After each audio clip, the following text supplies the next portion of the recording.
गिबियावनो गासैनोबो आंनि खुलुमनाय सिबिनायखौ जासिग्रोबाय। दिनैनि जोंनि सुबुंथिनि थान्दै बिनेश्वर ब्रह्मनि गोसोखां रंजालि फोरबो फालिग्रा आफादा साननैनि हाबाफारि लानानै रुफाथि मायथाइखौ खुंफुंनो थाखाय लाहार फाहार खालामनाय जादों। दा बेनि थाखायनो जोङो गासैबो हारि माहारि मोजां मोनग्रा बर' बिथांमोनखौ जोङो जोंनि आफादनिफ्राय गुरैयै आखाइ खबजबनानै हांख्रायो, जाहाथे बिथांमोनहा बे साननै हाबाफारियाव बाहागो लाफैयो। बेखौ आङो आफादनि जानानै खुलुमग्रोनाय थाबाय। थारैनो जों गासिबो मिथिगौ, सासे सुबुंथिनि थान्दै बिनेश्वर ब्रह्मआ हारि माहारि न'खरनि गावनि गासिबो फोजाखांबोदों।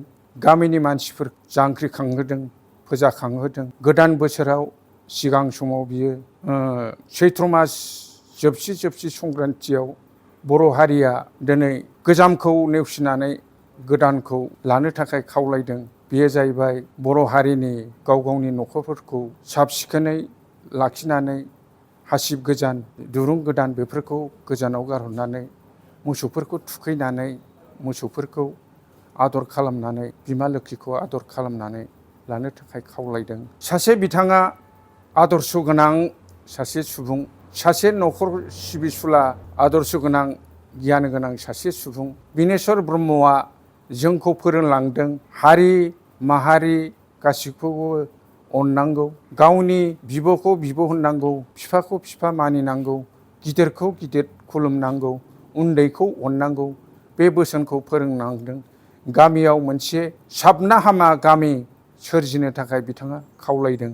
बिनि थाखायनो जोङो दिनै फालिबोयै बर' बातारमारि गामिया दिनै बिनेश्वर ब्रह्म गोसोखां रंजालि बैसागु फोरबो फालिथाय आफादा 25 बोसोर जाबाय। बे 25 बोसोरखौ दिनै बर' बातारमारि गामियावनो साननैनि हाबाफारि लानानै खुंहोनो थाखाय थि खालामनाय जादों। बेवहाय 20 बैसाग दाननि 6 आरो 7 अक्ट'आव साननैनि हाबाफारि लानाय जादों। आरो बे हाबाफारिखौ इंराजियाव गोग्लैदों एप्रिल दाननि 20 आरो 21। दा बे हाबाफारिखौ आङो फारियै बुंथिनो आखायाव लाबाय। फुंबिलि 8 रिंगायाव हारिमुनि फिरफिला बिरहोगोन मुस्रि समेस्वर ब्रह्म आफादगिरि बिनेश्वर ब्रह्म गोसोखां रंजालि बैसागु फोरबो फालिग्रा आफाद। फुंबिलि 8:30 रिंगायाव सुबुंथिनि थान्दै बिनेश्वर ब्रह्मनो आलारि बाथि सावजेननाय आरो बिबार बावजेनगोन मुस्रि बिनद बसुमतारी बर' बातारमारि गामि आफादनि बोसोनगिरि आरो समाज सिबियारि। फुंबिलि 9 रिंगायाव गिदिरखौ मान होनाय आरो उन्दैखौ बोर होनाय, लोगोसे गेवलाङै बैसागु मोसाग्लांनाय। फुंबिलि 9:30 जौस्रां बेखेवनाय, लोगोसे थुनलाइयारि आयदा बादायलायनायखौ बेखेवगोन मुस्रि सोमदोन ब्रह्म गोरायुं गुदि सोलोंथाइ मिरु क'क्राझार। फुंबिलि 10 रिंगायाव गथ'साफोरनि जायगायावनो दामिन सावगारि बोनाय बादायलायनाय थाखो 1 निफ्राय 5 थाखोसिम। फुंबिलि 10:30 खन्थाइ आवरायनाय बादायलायनाय थाखो 3 निफ्राय 7 थाखोसिम। खन्थाइनि मुङा जाबाय जोंनि जोनोम हादर, लिरगिरि मुस्रि कातिन्द्र सोरगियारि। ग्रुप बि थाखो 8 निफ्राय 10 थाखोसिम। खन्थाइनि मुं मिजिं, लिरगिरि मुस्रि बिनेश्वर ब्रह्म। फुंबिलि 11:30 मिथिस्लाबै बुंनाय एक्सटेम्पड स्पिच। सानजौफु 12 रिंगायाव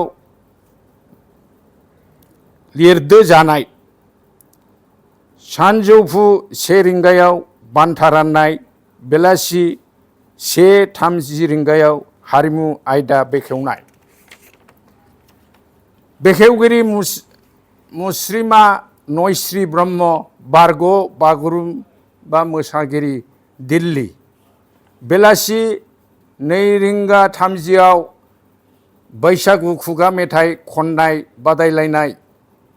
बेलासि 3 रिंगायाव गथ'साफोरनि मोसानाय बादायलायनाय 5 बोसोरनिफ्राय 14 बोसोरसिम बैसागु मेथाइजों बेलासि 4:30 रिंगायाव बैसागु खुंग्रि मोसानाय बादायलायनाय 15 बोसोरनिफ्राय 30 बोसोरसिम। दानिया फैबाय 21 एप्रिल 21 बैसाग 7 फुंबिलि 9 रिंगायाव बैसोगोराफोरनि दुरुं बोनाय बादायलायनाय, मेगन खाथेनानै दुरुं दैहु बुख्रुबनाय, मासि सेख'लायनाय बादायलायनाय। फुंबिलि 10 रिंगायाव बर' बातारमारि गामिनि बयनिख्रुइबो बैसोगोरासिन मान बावनाय हिन्जाव हौवा सानै मान बावगोन। Doctor Priyanka Brahma, department of botany, बर' बातारमारि। फुंबिलि 10:30 गोदोनि आरो दानि बैसागु रंजानायखौ जों लोगोसे गोसोखां बिनेश्वर ब्रह्म रंजालि बैसागु फोरबो फालिनायनि सायाव सावरायनाय।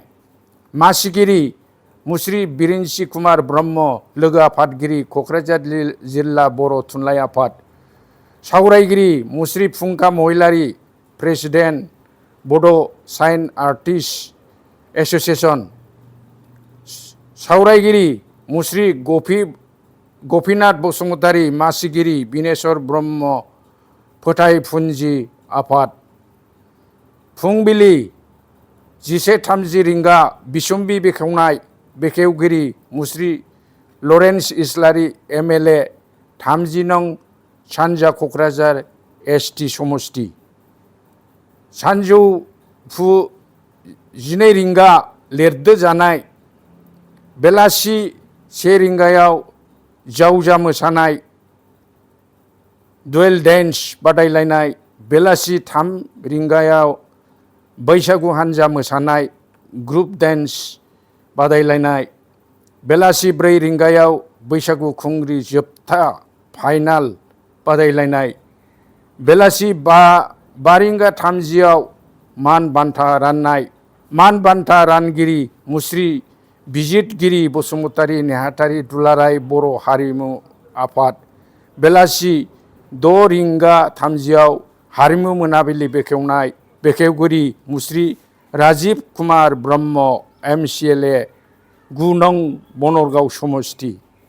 बे हाबाफारिखौनो लानानै जोंनि साननैनि हाबाफारिया गाजा गोमजायै जोङो खुंफुंनो आखायाव लादों।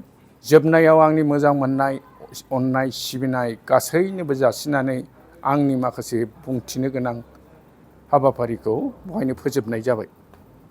जोंनि बे खुंफुं आफादनि कालचार सेक्सननि मानाव गेदेर मुस्रि जोंना दिपक बसुमतारीखौ जोंनि भेरिटि श'आव सोर बिथांमोनखौ हांख्रायनानै लाबोदों बिथांखौ फंनैसो बुंनो थाखाय आं खावलायनाय जाबाय। गिबियावनो रंजालि बैसागु बिनेश्वर ब्रह्म गोसोखां रंजालि बैसागु फोरबो फालिग्रा आफादनि जानानै हारिमुखौ मोजां मोनग्रा रायजो राजाफोरनिसिम गोदान बोसोर बैसाग 1432 मायथाइनि गाहाम हामलायनाय जासिहरनाय थाहैबाय।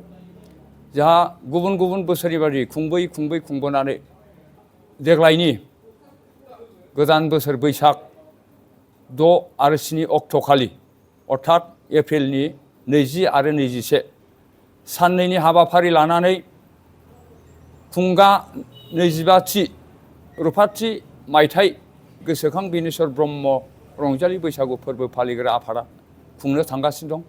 बिनिखायनो मानगोनां हारिमुखौ मोजां मोनग्रा रायजो राजाफोरनिसिम खुंफुं आफादनि जानानै बेखौनो खावलायहरदों जे बिथांमोनहा जोंनि बे खुंफुं आफादा साननैनि हाबाफारि लानानै गाजा गोमजायै खुंनो थांगासिनो थानायाव बिथांमोनहा जोंनि जे हाबाफारिखौ लानानै जों थांखिखौ लादों बै हाबाफारियाव हारिमुखौ मोजां मोनग्रा बिथांमोनहा फैनानै जाहाथे जोंनि जानो गोनां 20 आरो 21 अक्ट'खालि फैनानै माखासे हाबाफारियाव होखानाय बायदि समजों लोगोसे फैनानै बिथांमोनहा जोंनि बे खुंफुं आफादाव फैनानै बादायारि महरै नुजाफैनानै बादायफैनो थाखाय आङो खावलायहरनाय जाहैबाय खुंफुं आफादनि जानानै 20 अक्ट'खालि जोंहा खुंफुं आफादा हारिमु बेखेवनाय बादाखौ 1:30 रिंगायाव बेखेवगोन।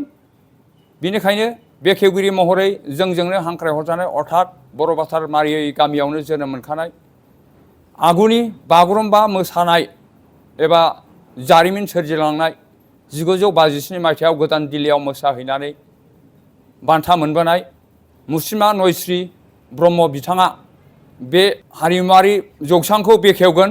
बेनि उनाव जोंहा हाबाफारि बायदियै बैसागु खुगा मेथाइ खननाय 2:30 रिंगायाव, बेनिफ्राय हाबाफारि बायदियै जोंहा फैयै फैनानै 4:30 रिंगायाव बैसागु खुंग्रि मोसानाय बादायलायनाय जागोन।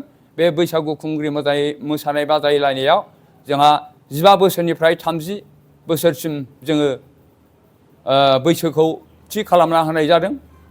बिनि उनाव जोंहा 21 अक्ट'खालिबो हाबाफारि बायदियै हारिमु आयदा बादायलायनायाव जोंहा खुगा मेथाइ खननाय, हानजा मोसानाय, जावजा मोसानाय बेफोरबायदि हाबाया 21 अक्ट'खालिबो जानो थांगासिनो दं। आरो बेजों लोगोसे 20 अक्ट'खालि जे बैसागु खुंग्रि मोसानाय बादायलायनायखौ 21 अक्ट'खालि जाय बिथांमोना फाइनालिस्टआव थांनानै थाहैनाय अर्थात सेमि फाइनालाव, बिथांमोनखौबो 21 अक्ट'खालि मोसाहोफिननाय जागोन। बेनिखायनो मानगोनां हारिमुखौ मोजां मोनग्रा रायजो राजाफोरनिसिम खर' गंग्लायै खुंफुं आफादनि जानानै गुरैयै हांख्रायहरना थाहैबाय। जाय बिथांमोनहा जोंजों लाइजामनि आखारै जोंजोंनो हांख्रायहरजादों, बिथांमोनहा जानो हागौ साखाफारा जानानै दंखायो। बेनिखायनो आरो खेबसेबाव मिटनि गेजेरजों साफ्रोमबो हारिमुखौ मोजां मोनग्रा बिथांमोननिसिम खुंफुं आफादनि जानानै खावलायहरनाय थाहैबाय। जोंहा 21 अक्ट'खालि देंखो मोनाबिलियाव जोंहा जोंजोंनो हांख्रायहरजादों मुंदांखा रोजाबगिरि नायल' जालाव आगुनिफ्रायनो माने देंखो रोजाबै मानसिनि गोरबोखौ बोनो हानाय मिलौदो देंखोगिरि मानगोनां आदा बिग्राय ब्रह्म बिथां। आरो बेजों लोगोसेआव दंबावो जोंहा मानगोनां जोंजोंनो हांख्रायहरजाबोदों मुंदांखा देंखोगिरि मानगोनां आदा गौतम बिथां। आरो बेजों लोगोसे बिमा माहारियाव जोंजोंनो हांख्रायहरजानाय दङ जोंहा मानगोनां मेन'का ब्रह्म बिथां आरो बिथांनि लोगो आरो गुबुन मुंदांखा देंखो रोजाबगिरि।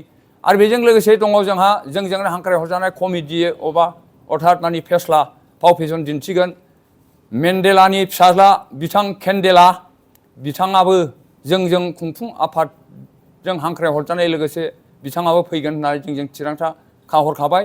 बेनिखायनो हारिमुखौ मोजां मोनग्रा रायजो राजाफ्रा 20 आरो 21 अक्ट'खालि लैहोर फैनानै जोंनि बे 25थि बोसोरारि गोसोखां बिनेश्वर ब्रह्म रंजालि बैसागु फोरबो फालिग्रा आफादखौ जाहाथे गाजा गोमजायै फैनानै लैहोर फैनानै जोंखौ खुंफुंनायाव हेफाजाब होफैयो, बेखौनो खुंफुं आफादनि जानानै आरो खेबसेबाव साफ्रोमनोबो मानजों लोगोसे खर' गंग्लाय खावलायहरनाय थाहैबाय। गोजोन्थों।